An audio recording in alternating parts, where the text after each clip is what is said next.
You're listening to World Talk Radio, Studio A. There were many sites of disasters during the Civil War, places like the railroad cut at Gettysburg or Harper's Ferry. Some of them have also been disasters to the preservation movement. We'll find out how and how they can be prevented when we come back on Civil War Talk Radio.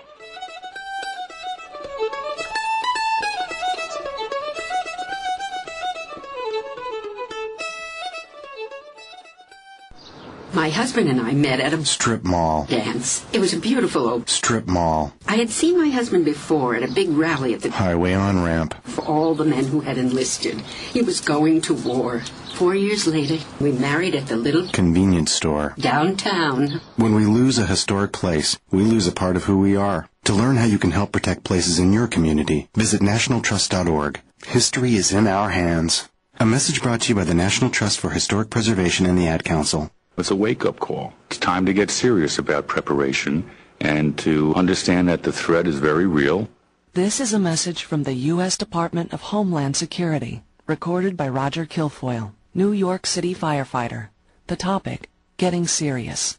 It's irrelevant where you live or how many people live in your community or other variables like that. It's America. America's the target, not just New York. We know there are some positive things that you can do to better prepare yourself and your family. It's simple steps to prepare yourself for events that may be out of your control. So, having these little supplies together, you can prepare for problems that may happen. Learn to be prepared at www.ready.gov or call for a free brochure, 1-800-BE-READY. That's 1-800-237-3239. A public service message brought to you by the Ad Council. Listen. The world is talking.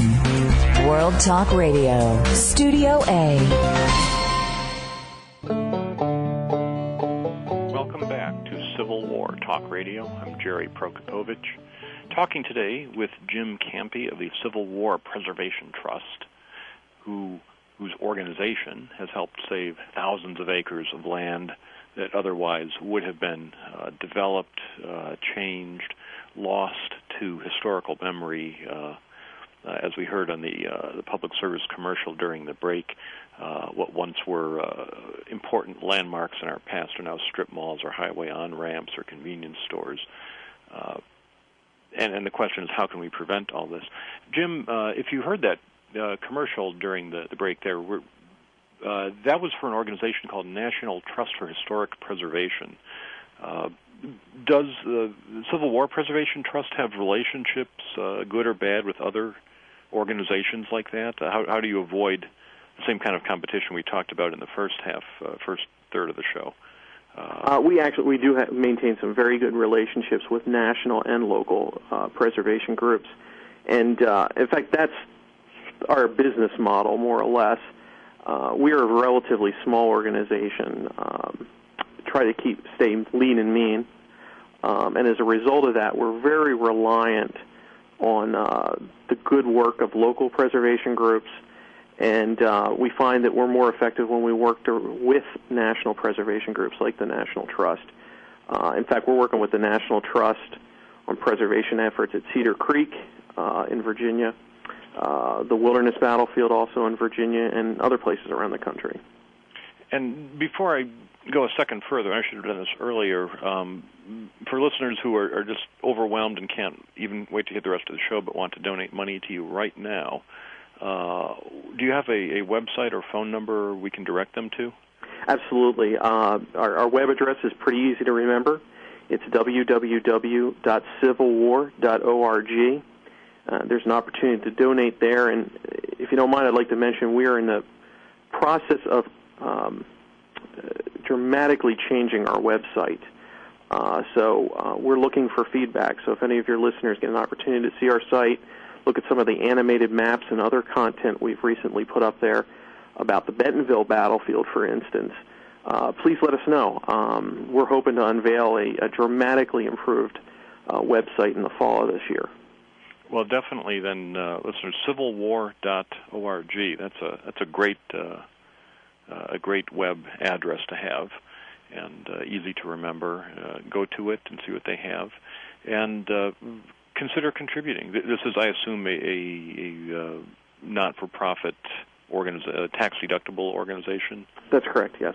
So unlike Civil War Talk Radio, when we had our old website, listeners from the old days will remember, you could donate to the show, so I could buy books to read before the author showed up on the phone. But that was not tax-deductible. I could also use the money for beer if I wanted to, and you cannot deduct that.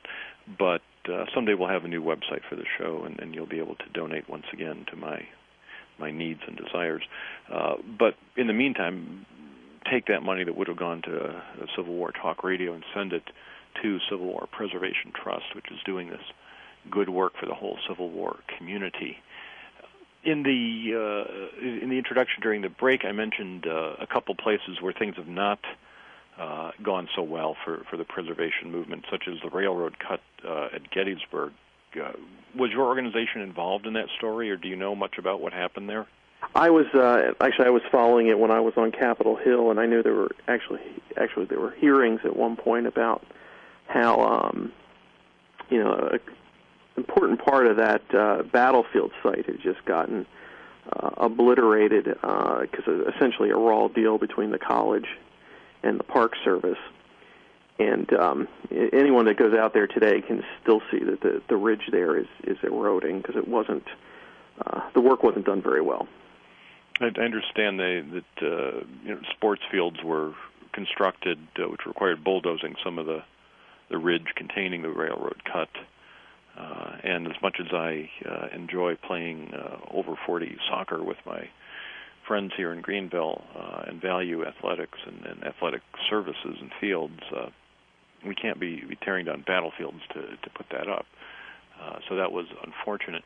Now, Harper's Ferry has been in the news in the last year or so, where the conflict with developers took a rather dramatic turn. I guess it's been more than a year now. Mm-hmm. What was the story there? Well, what happened, it was in August of 2006, a handful of developers that were very anxious to develop another property on the battlefield called the Old Standard Tract, that's how the locals refer to it, knew in order to develop that property they needed to have water and sewer access into the property, which they didn't have. So one day they were seeking a permit from the Park Service to put water and sewer through property owned by the Park Service. And the Park Service was taking their time. I mean, clearly they've got to go through the procedures to make sure that no archaeological or cultural resources are being lost. And the developers just lost their patience. And one weekend, a weekend when they knew the Park Service was going to be very busy with another event, they just went in and started bulldozing. And they claimed that it was all very legal and they didn't expect any problems, but they did this over the course of 2 days. They had lights up so that they could work through the night.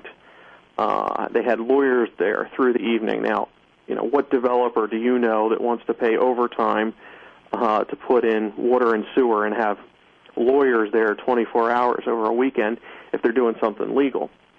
But by doing that, they were able to get the work done before a federal judge could come in on Monday and force an injunction. And as a result, within 2 days, the damage was done.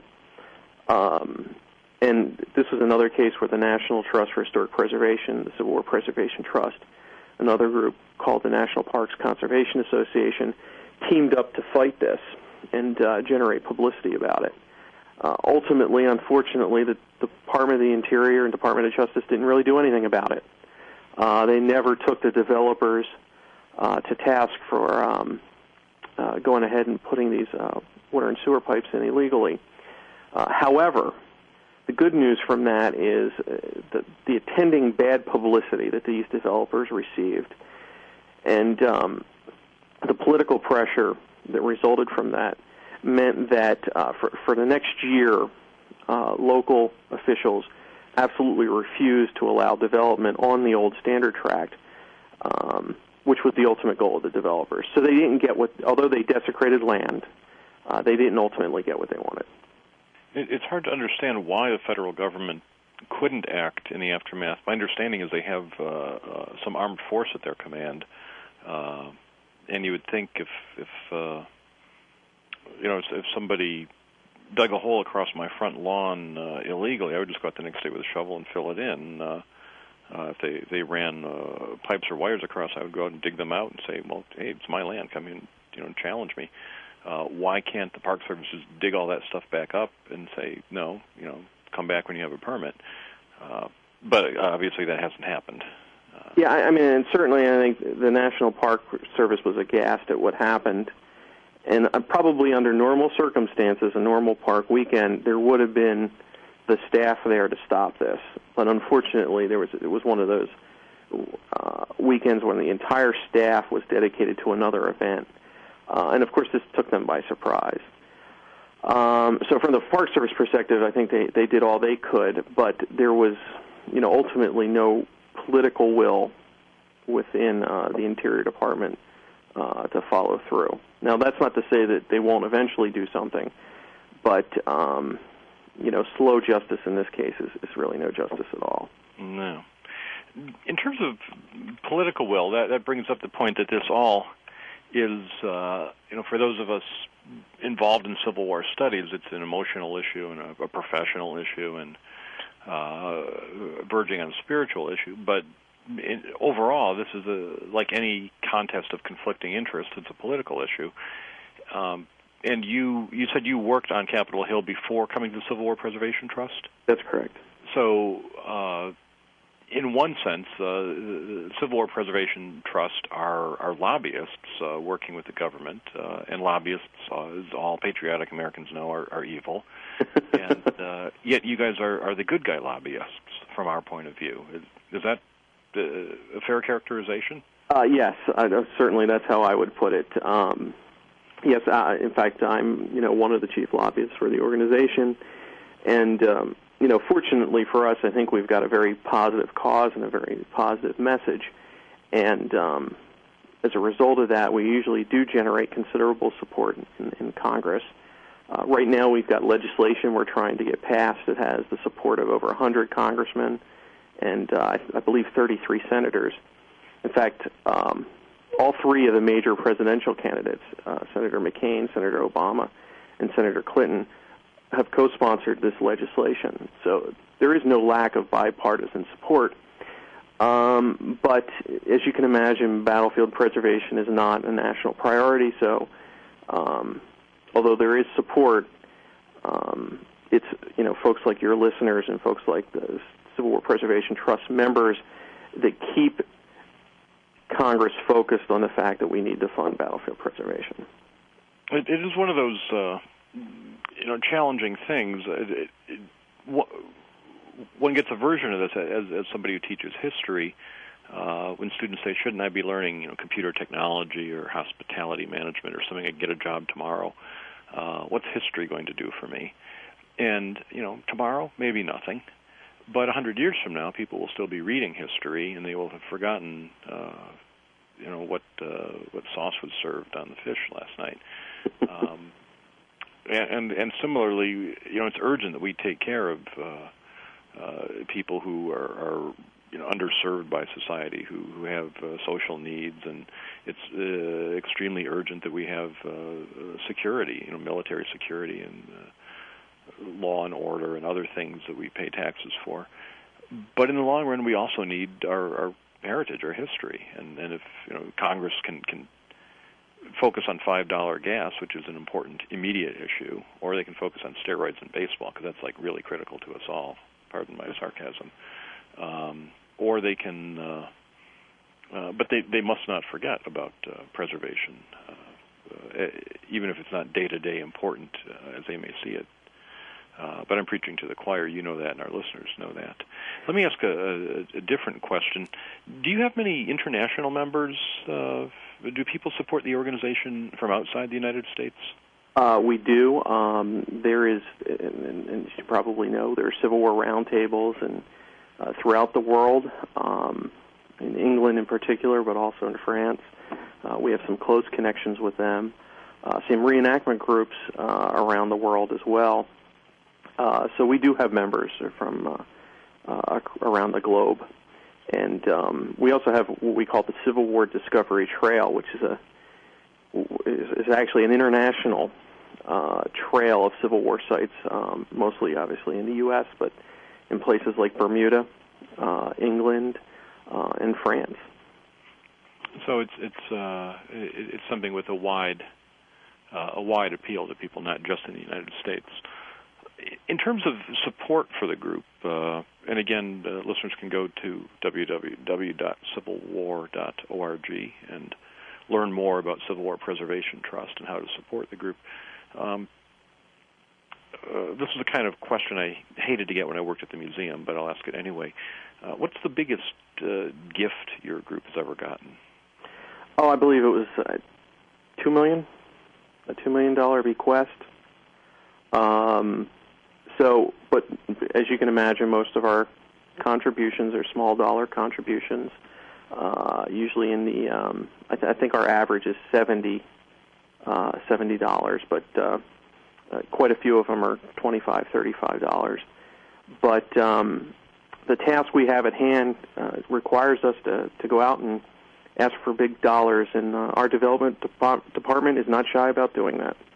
Well, and nor should they be. I recall reading not long ago about Brian Pohanka, the late historian and reenactor and historical commentator, who I think left a substantial bequest to your organization. That's correct. Brian did. As I'm sure many of your listeners know, Brian was very passionate about battlefield preservation. In fact, he was one of the founding members of the Association for the Preservation of Civil War Sites. He was there in that living room when they organized it back in 1987, and he was also a CWPT board member. And when he passed away, he was very specific about setting aside money for battlefield preservation. And one of his goals was to see a site at Cold Harbor associated with the, Cold Harbor Gaines Mill, associated with the 5th New York protected. So we continue to pursue that because ultimately we want to accomplish that for Brian because he's been so good to us. Well, that's a worthy goal of that place among many. I saw in the news recently, locally, within the last week, that you have a new fundraising campaign for the Bentonville battlefield here in North Carolina. That's correct. How is that going? That's going well. Just a little history there. Bentonville, of course, as you know, is the biggest Civil War battlefield in North Carolina. It's a place where we've been able to partner extremely well with the state. And here's a site where very little was protected 10 years ago, and CWPT, working with the Bentonville State Historic Park, has been able to protect 1,200 acres. 953 of that protected by CWPT. So it's a big success story for us, and it's really transformed that battlefield into a significant heritage tourism destination. Well, that is, and that's one of the keys to doing this. If you point heritage tourism to attract people to these sites makes the preservation of the site appealing to local economic interests. I think people often misperceive the situation as one of conflict between economic development or preservation, and it doesn't have to be that way if you can have an enlightened heritage tourism industry around a preserved site. You can have both. That's absolutely correct. We tell local officials, and we work very closely with local officials in places like Spotsylvania County, Virginia, or Franklin, Tennessee, that you can put development everywhere. You can have both. You just can't put it on your Civil War historic sites. Tourists aren't flocking to 7-Elevens and mini-marts. They flock to historic sites like Civil War battlefields. So you can have both. You just have to be smart about it. And conversely, what I always point people to is what's happening in Fairfax County, Virginia, at Chantilly. As we mentioned earlier, back in the late 80s, Fairfax County voted to allow that battlefield to be developed. And so they lost their major Civil War historic site. And today, they're trying to take the remnants and make it into a tourism destination. They're putting up a couple monuments, putting in a trail. But unfortunately, 95, maybe 99% of that battlefield is gone. It's never going to be a tourist destination because they destroyed most of it. They've killed the golden goose, and that's what they get. Exactly. Well, we're going to take another short break. We'll come back in just a moment, talk more historic preservation with Jim Campy when we return on Civil War Talk Radio.